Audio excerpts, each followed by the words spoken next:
Okay, so what we got here is an Audi SQ5 installed with factory style CarPlay on the original screen. So everything's still original. We have not changed anything. Press and hold the back button on the car. It will switch over to the CarPlay system. It's fully wireless, so no wires are needed. You can use the original Audi controller here to control the system. All the sound comes with the original system as well.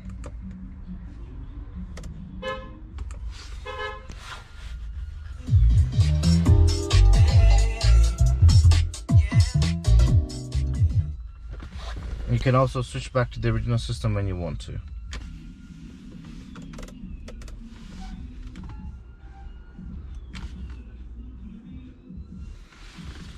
So if you want this installed on your Audi, give us a call on 02855455554. Comments at Car Sound Security in Ilford Gensel, IG2 6Q8. Thank you for watching, guys. Make sure you like and subscribe to our channel. Got more videos coming. Stay tuned.